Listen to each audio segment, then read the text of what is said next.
Hi friends, அஸ்ஸலாமு அலைக்கும். Welcome to Raifa kitchen. நம்ம இன்றைக்கி பார்க்க போகிறது ஒரு பிரேக்ஃபாஸ்ட் ரெசிபி தாங்க.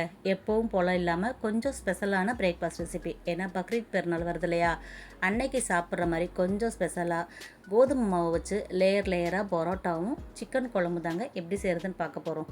வீடியோ ஸ்கிப் பண்ணாமல் பாருங்கள். அப்படியே நம்ம சேனலுக்கு இப்போ தான் ஃபஸ்ட் டைமாக வந்துருக்குறீங்கன்னா நம்ம சேனலையும் சப்ஸ்கிரைப் பண்ணிட்டு வந்துடுங்க. வாங்க இப்போ வீடியோக்குள்ளே போகலாம். 1/2 கிலோ அளவுக்கு கோதுமை மாவு எடுத்திருக்கேன். மாவுக்கு தேவையான அளவு உப்பு இப்போ சேர்த்துட்டு நல்லா உப்பு எல்லா பக்கமும் படுற மாதிரி நம்ம பெசரி விட்டுக்கிறலாம். அதுக்கப்புறமா கொஞ்சம் கொஞ்சமாக தண்ணி சேர்த்து நல்லா சப்பாத்தி மாவை விட கொஞ்சம் இலக்கமாக இருக்கிற மாதிரி பிணைஞ்சு எடுத்துக்கோங்க. தண்ணி கொஞ்சம் கொஞ்சமாக சேர்த்துக்கிட்டால் தான் நமக்கு கரெக்டாக வரும். இப்போ மாவு நல்லா பிசைஞ்சாச்சு பாருங்கள். இப்போ இது மேலே 2 ஸ்பூன் அளவுக்கு எண்ணெய் சேர்த்துட்டு நல்லா அழுத்தம் கொடுத்து ஒரு 5 நிமிஷம் பிணைஞ்சிக்கலாம். நம்ம இந்த பாத்திரத்திலே வச்சு பிசைஞ்சிக்கலாம். நல்லா அழுத்தம் கொடுத்து பிணைஞ்சிக்கோங்க. இப்போ மாவு நல்லா பிணைஞ்சாச்சு. பரோட்டா சாஃப்டாக வர்றதுக்கு மாவு பிணைகிற பக்குவம் தான் கரெக்டாக இருக்கணும். அதனால தான் நான் தெளிவாக காமிச்சிருக்கேன். இப்போ மாவு நல்லா சாஃப்டாக பிணைஞ்சி எடுத்துட்டோம். இது மேலே கொஞ்சமாக எண்ணெய் தடவி ஒரு 1/2 மணி நேரத்துக்கு நம்ம ஊற வச்சுட்டா போதும். மைதா மாவுனா 1 மணி நேரத்துக்கு ஊறணும், 1 மணி நேரத்துக்கு மேலேயே ஊறணும். கோதுமை மாவும்போது 1/2 மணி நேரம் ஊறினா போதும். இப்போ எண்ணெய் நல்லா எல்லா பக்கம் படுற மாதிரி தடவி விட்டுட்டு மூடி போட்டு ஒரு 1/2 மணி நேரத்துக்கு அப்புறம் நம்ம அதை பார்க்கலாம். மாவு நல்லா ஊறி வர்றதுக்குள்ளே நம்ம சிக்கன் குழம்புக்கு தேவையானதெல்லாம் ரெடி பண்ணி வச்சிடலாம். வெங்காயம், தக்காளி, பச்சை மிளகாய் கட் பண்ணி வச்சுருக்கேன். தேங்காய் வந்து ஒரு 1/4 மூடி அளவுக்கு எடுத்திருக்கேன். அது கூட ஒரு 5-6 முந்திரி பருப்பும் தண்ணியில் ஊற வச்சுருக்கேன், தேங்காய் கூட சேர்த்து அரைக்கிறதுக்கு. இப்போ எல்லாம் ரெடியாக இருக்குது. நம்ம குழம்பு தாளித்து விட்டுறலாம். ஒரு அகலமான கடாய் அடுப்பில் வச்சுட்டு எண்ணெய் சேர்த்துக்கோங்க. எண்ணெய் சூடானதும் 3 ஏலக்காய், 3 கிராம்பு, ஒரு சின்ன துண்டு பட்டை, கல்பாசி சேர்த்து நல்லா பொரிய விட்டுறலாம். இப்போ அது கூடவே கட் பண்ணி வச்சுருக்கிற வெங்காயத்தை சேர்த்துட்டு வெங்காயம் நல்லா வதங்கி வரணும். அப்போ தான் குழம்பு நல்லா டேஸ்ட்டாக இருக்கும். இப்போ வெங்காயத்தை நல்லா வதக்கி எடுத்தாச்சு. இது கூட குழம்புக்கு தேவையான இஞ்சி பூண்டு பேஸ்ட் வந்து 2 ஸ்பூன் அளவுக்கு நான் சேர்த்துருக்கேன். அதையும் பச்சை வாடை போகிற அளவுக்கு நல்லா வதக்கி விட்டுறலாம்.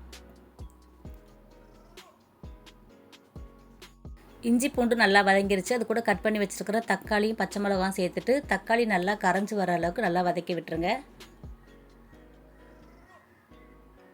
இப்போ தக்காளி நல்லா கரைஞ்சி வந்துருச்சு பாருங்கள். இப்போ இதில் நம்ம வந்து சிக்கன் சேர்த்துடலாம். நான் வந்து 1/2 கிலோ அளவுக்கு சிக்கன் எடுத்திருக்கேன்.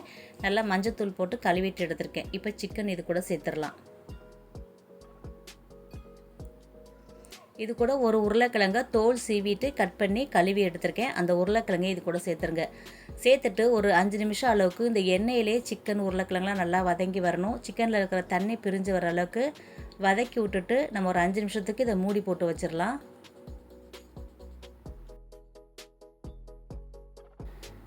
இப்போ சிக்கன் நல்லா வதங்கிடுச்சு பாருங்கள். சிக்கனில் இருக்கிற தண்ணியெல்லாம் பிரிஞ்சு வந்துருச்சு. இப்போ நம்ம மசாலா உப்பு சேர்த்தா தான் கறியில் நல்லா பிடிச்சி வரும். இப்போ வந்து குழம்புக்கு தேவையான மசாலா நம்ம சேர்த்துடலாம்.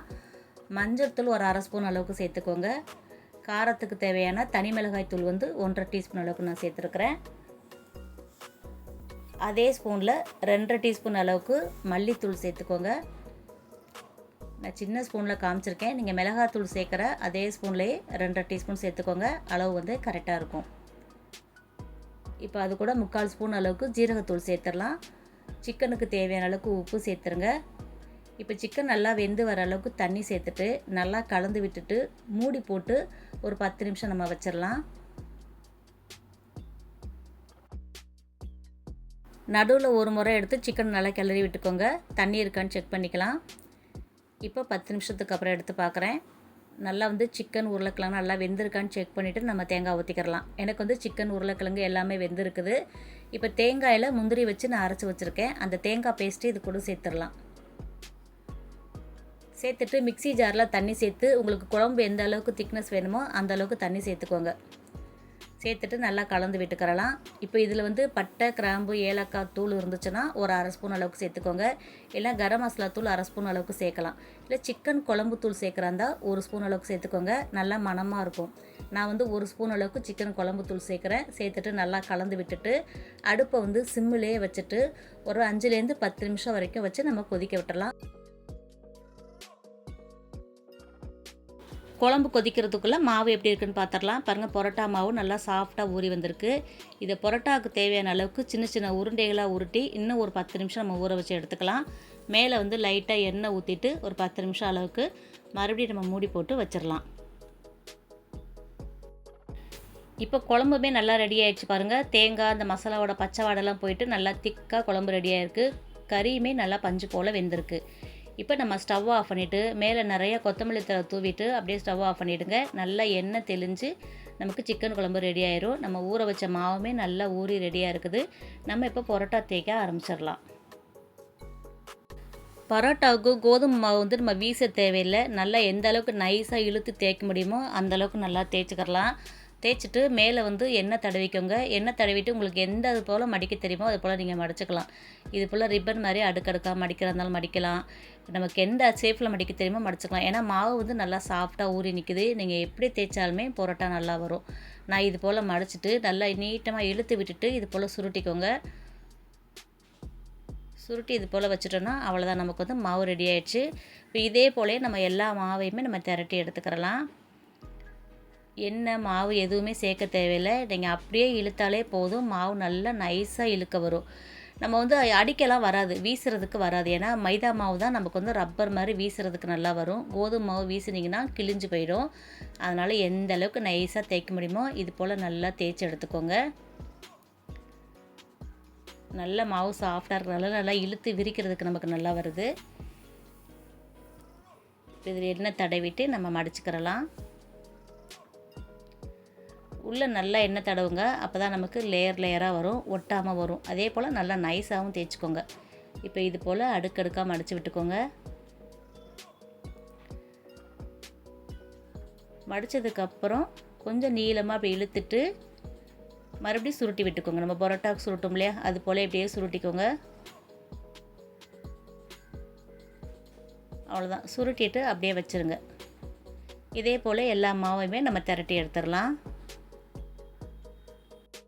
எல்லா மாவையும் பரோட்டாவுக்கு மடிச்சுட்டு எந்த மாவு ஃபஸ்ட்டு மடித்தோமோ அதை வந்து பரோட்டா தேய்ங்க. அப்போ தான் மாவு ஊறி வர்றதுக்கு டைம் கரெக்டாக இருக்கும். அதே போல் பரோட்டா தேய்க்கும்போது ரொம்ப நைஸாக தேய்க்கக்கூடாது. கொஞ்சம் இது போல் கனமாக தேய்ச்சிங்கன்னா தான் நமக்கு லேயர் லேயராக வரும். அதே மாதிரி தோசைக்கல் சூடானதும் பரோட்டாவை போட்டுட்டு எடுத்த உடனே எண்ணெய் ஊற்றக்கூடாது. ஃபஸ்ட்டு 2 பக்கமும் சூடு ஏறினதுக்கு அப்புறம் 2 பக்கமும் எண்ணெய் ஊற்றி சுட்டிங்கன்னா தான் நல்லா உள்ள வரைக்கும் பரோட்டா வெந்து வரும். எடுத்தோடனே நம்ம எண்ணெய் ஊற்றிட்டோன்னா மேல் பக்கம்லாம் நல்லா மொறுன்னு வெந்து வந்துடும், உள்ளே வந்து மாவாக இருக்கும். அதனால் ஃபஸ்ட்டு 2 பக்கமும் நல்லா சூடு ஏற அளவுக்கு திருப்பி போட்டுட்டு அதுக்கப்புறம் எண்ணெய் ஊற்றுனீங்கன்னா நல்லா புசுன்னு உள்ள வரைக்குமே நல்லா வெந்து வரும். எல்லா லேயருமே நமக்கு வெந்து இருக்கும். இப்போ பாருங்கள், எனக்கு கரெக்டாக நல்லா பொன்னிறமாக வெந்துருச்சு பார்த்திங்களா, உள்ள வரைக்குமே நல்லா வெந்திருக்கு. இதே போலவே எல்லா பரோட்டாவும் நம்ம சுட்டு எடுத்துடலாம். இப்போ எடுத்தாச்சு. இதை சூட்டோடையே நம்ம அடித்து எடுத்துக்கலாம். ஒரு 3 பரோட்டாவாக இது போல் அடித்து எடுத்துக்கோங்க. அப்போ தான் நமக்கு நல்ல லேயர் கிடைக்கும். இப்போ நல்லா அடித்தாச்சு. எப்படி லேயராக வந்திருக்கு பாருங்கள். தட்டும் போதே உங்களுக்கு தெரியும், நல்லா பிரிஞ்சு வந்திருக்கு பாருங்கள். இது போல் வரணும். கோதுமை மாவில் பரோட்டா செஞ்சால் லேயராக வரல, சாஃப்டாக வரலன்னு நினைக்கிறவங்க இந்த டிப்ஸ் எல்லாம் அப்படியே ஃபாலோ பண்ணி செஞ்சு பாருங்கள். கண்டிப்பாக சாஃப்டாக லேயராக உங்களுக்கு கோதுமை பரோட்டா வரும். இதே போல எல்லா பரோட்டாவும் சுட்டு நம்ம தட்டி எடுத்து வச்சுக்கிறலாம். இது கூட சிக்கன் குழம்பு, மட்டன் குழம்பு இப்படி எது வச்சு சாப்பிட்டாலுமே சூப்பராக இருக்கும். பக்ரீத் அன்னைக்கு கண்டிப்பாக செஞ்சு பாருங்கள். என்ன டிஃப்ரென்ஸ் எல்லாம் யோசிச்சுட்டு இருந்தீங்கன்னா கோதுமை மாவில் பரோட்டாவும் சிக்கன் குழம்போ அல்லது மட்டன் குழம்போ வச்சு செஞ்சு கொடுத்து பாருங்கள், சூப்பராக இருக்கும். அவ்வளோதாங்க. கோதுமை மாவு வச்சு நல்லா சாஃப்டாக லேயராக பரோட்டாவும் அதுக்கு தொட்டு சாப்பிட்ற மாதிரி சிக்கன் குழம்பும் எப்படி செய்கிறதுன்னு நம்ம பார்த்துட்டோம். கண்டிப்பாக அந்த ரெசிபி உங்களுக்கு பிடிச்சிருக்குன்னு நினைக்கிறேன், யூஸ்ஃபுல்லாக இருக்கும்னு நினைக்கிறேன். பிடிச்சிருந்துச்சுன்னா இந்த பக்ரீத்துக்கு செஞ்சு பார்த்துட்டு எப்படி இருக்குன்னு சொல்லுங்கள். வீடியோ பிடிச்சிருந்துச்சுன்னா லைக் பண்ணிவிட்டு நிறைய ஷேர் பண்ணிவிடுங்க. அப்படியே நம்ம சேனலை இது வரைக்கும் சப்ஸ்கிரைப் பண்ணாமல் பார்த்துக்கிட்டு இருந்தீங்கன்னா ப்ளீஸ் சப்ஸ்கிரைப் பண்ணி சப்போர்ட் பண்ணுங்கள். இன்ஷா அல்லாஹ் இன்னொரு வீடியோவில் பார்க்கலாம். பை ஃப்ரெண்ட்ஸ், அஸ்ஸலாமு அலைக்கும்.